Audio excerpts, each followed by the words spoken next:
बार एक गांव में एक महात्मा जी आ गए, महात्मा जी। और महात्मा जी गली गली में एक ही आवाज लगा रहे, भैया क्या?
आवाज लगाए रहे।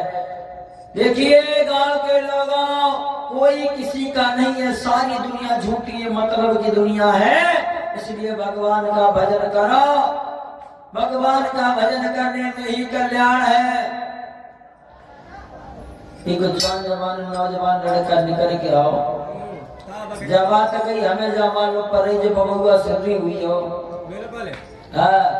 बाबा के आगे गए, जवाब दो, महात्मा जी इधर आओ, क्या बता रहे हो? सत्य कह रहे हैं। सत्य कह रहे हो? अरे महाराज, तुम्हें कैसे पता कि दुनिया में कोई किसी का नहीं है? हमारे तो सभी है। जवाब दिया, कौन कौन है तुम्हारे? जवाब दिया, देखो हमारी माँ भी है, पिता भी है, भाई भी है, बहन भी है और भाभी भी है, और तो छोड़ो हमारी पत्नी है एक। हाँ, बहुत प्रेम करती है हमसे सब। क्या? कितना प्रेम करते हैं? लड़का कान लगो, सुनो महाराज कितना प्रेम करते हैं। क्या? कि मेरे हंसने पर हंसते हैं और रोने पर रोते हैं, और कहे सुना न करे बाबा मेरे पाँव पकड़ के धोते हैं।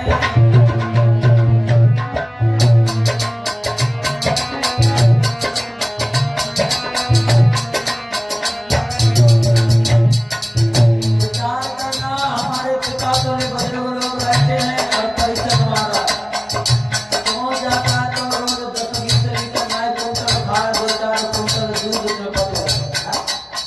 बड़ी इज्जत होगी तुम्हारी, इज्जत हर इंसान तब तक है क्योंकि एक चौपाई कह रही है महाराज साउंड वाले का नारा नहीं है। करो जाए तो ध्यान दो।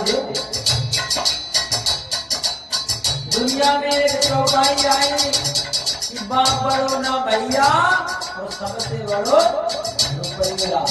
हाँ, लड़का कहने लगा, बाबा जी सुनो,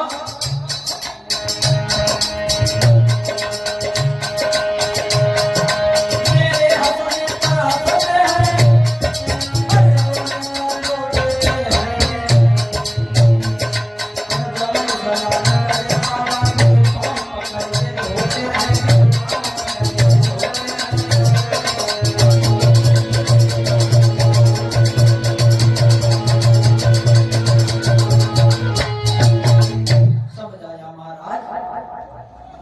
जब हम हंसते हैं तभी सब हंसते हैं, और अगर हम रोए तो पूरा घर रोने लगता है। और जब हम स्नान करने के लिए बैठ जाए तो एक नहीं बल्कि पूरा घर आकर के हमारे पांव रगड़ता। पर तुम जा कहने कोई काम होना। बाबा जी कहने लगे, लला मान लिया सब तुमसे बहुत प्रेम करते हैं, अच्छा एक बात बताओ तुम काम क्या करते हो? लड़का कहने लगा, महाराज सब पूछे पर जाए मत पूछे। क्यों?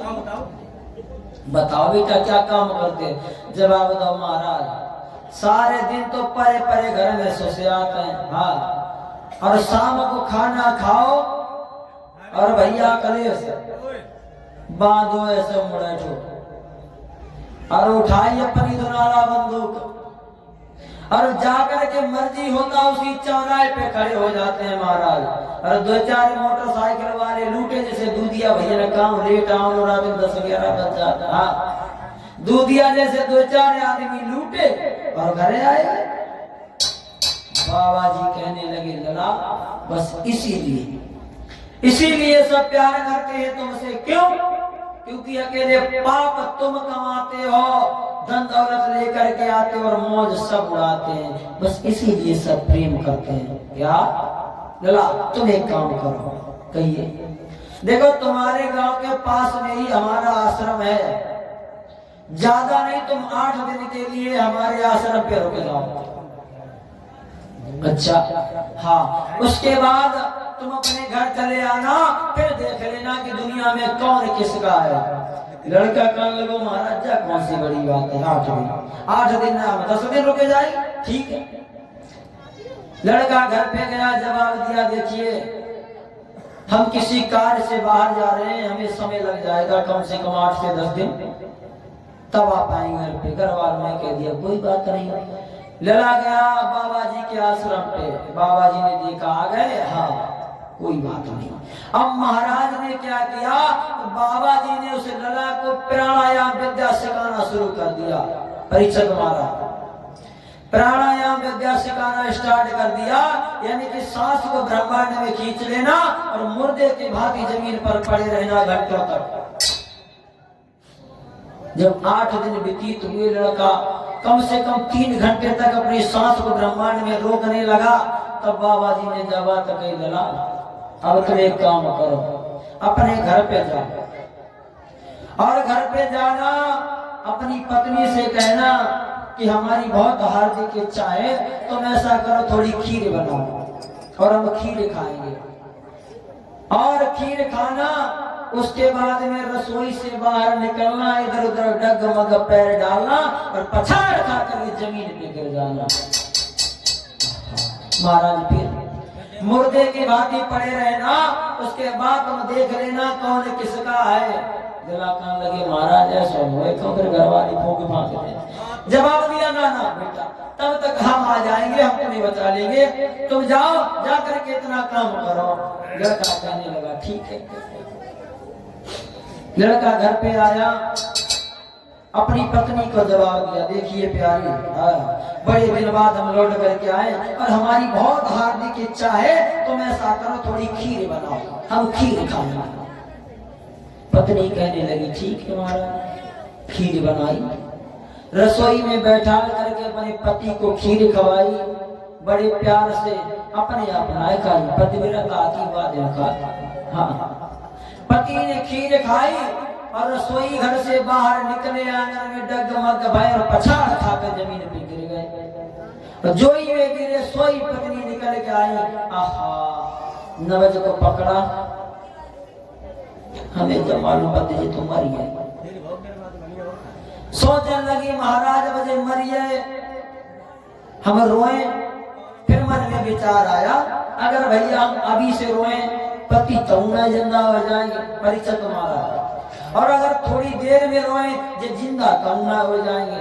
तासे ऐसा करो बड़े दिन बाद खीर बनाई आज, और आज खीर खाए लो, बाकी बाद रोनो स्टार्ट करेंगे। सो पत्नी गई रसोई में बैठ करके पहले पेड़ के खीर खाई, राजी और खीर खाए के बहरार निकल के आए, 2 घोंसा मारे छाती में, हाय मेरो हाथी मरे गो दैया। अब भैया पूरा परिवार इकट्ठा हो गया, रुदन होने लगा, सब रोने लगे।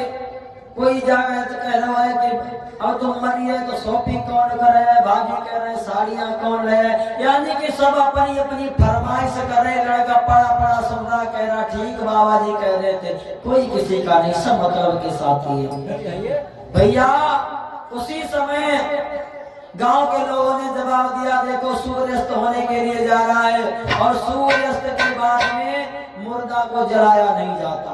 एक काम करो अभी नहीं ले चलो, चलो उठा ले, चलो ले चलो। हाँ। उसी समय जब तैयारी होने लगी लड़का सोचने लगा हमें जा मालूम पर बबुआ आए बनाए आज बिन मौत मर जाएंगे। हाँ तब तक बाबा जी गांव में आए और आकर के आवाज लगाई क्या कोई हमसे दवा करा लो हम फ्री दवा कर देते हैं और एक खुराक दवा देकर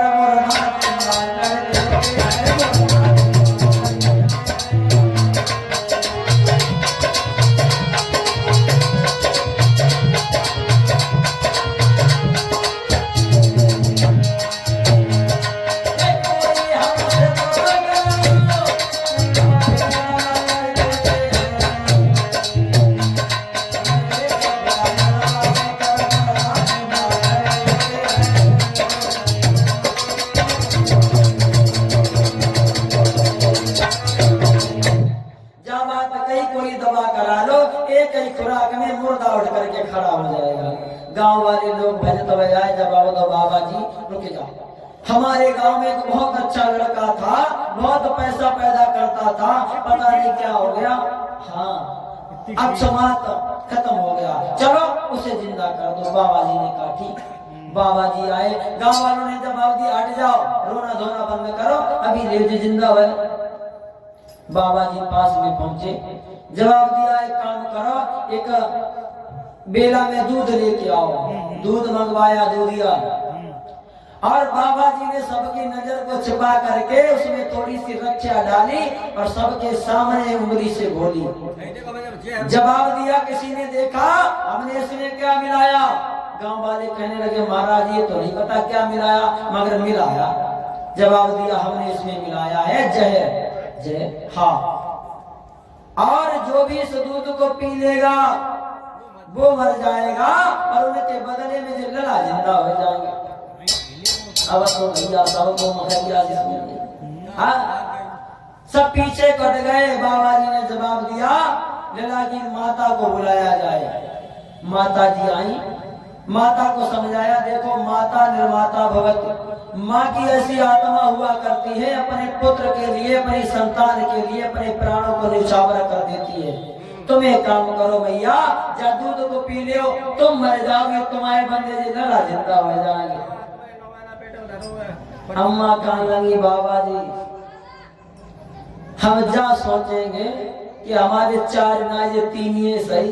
हाँ अगर हमने दूध पी लो और हम मरिए लड़ा जिंदा हुई है तो हमें कोई फायदा ना। महाराज जब डुकरा को कोई दो रोटी दे हाँ कहाँ से हम मैया पीछे गई। जवाब दिया भाभी तुम आओ आगे तुम जवाब कह रहे हैं कि लला देवर साड़ियां कौन लाएगो। भाभी आगे बुलाई जवाब दिया तुम जा दूध को पी लो और तुम मर जाओगे तुम्हारे बलदे में तुम्हारे देवर जिंदा हो जाएंगे। भाभी कहने लगी बाबा जी सिद्धि हुई है क्या हम गाय को पिए पिए बाको मरिया हुए काको हमारा तो 7.5 हाथ उठाओ है। हाँ हम नहीं पिएंगे। लड़का मन में सोच रहा बाबा जी सही कह रहे थे कोई किसी का नहीं। पत्नी को बुलाया आइए पत्नी पत्नी के लिए पति परमेश्वर होता है भगवान होता है। तुम एक काम करो तुम जा दूध को पी लो और अगर तुम दूध को पी लोगी तो तुम मर जाओगे तुम्हारे पति जिंदा हो जाएंगे। पत्नी कहने लगी बाबा जी अब दूध की खैर कोई बात नहीं दूध तो खैर अब पी लेती। बाबा जी कहने लगे दूध पीना या नहीं पीना। जवाब दिया महाराज ने दूध भी खैर अरे बहुत दूध तो हम पी लेती। दूध तो हमने अपने मायके में खूब पियो महाराज। पर महाराज एक बात बताओ अगर हमने जो दूध पी लो अब हम मर जाए आज हमारे पति देवता जिंदा हुई है तो हमें कौन सी बड़ी फायदा। हाँ तासे महाराज हमारे कुर्मा खानदान में चले आए जे ना तो कोई और तो सही जियते मखरिया हमसे ना ले ली जाए। उसी समय बाबा जी ने लला को हाथ पकड़ो झटका दो काय को धरे उठो। सोई लड़का उठ करके चलने लगा। बाबा जी के साथ वही पत्नी ने कौरिया भरी कहाँ जा रहे हो पति ने झटका मारा और जवाब दिया, हट जाओ। कि देख लिया दुनिया का वो सारा नजारा। राजू भैया, नाम किसी के नाम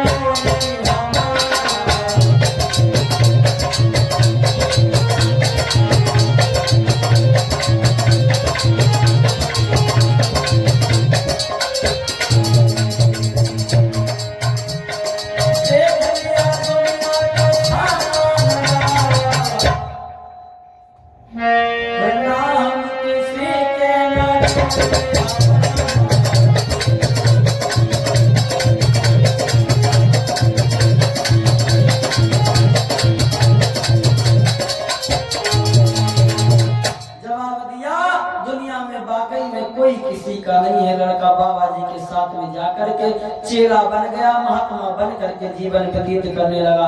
प्रेम से बोलिए संत समाज की। आइए एक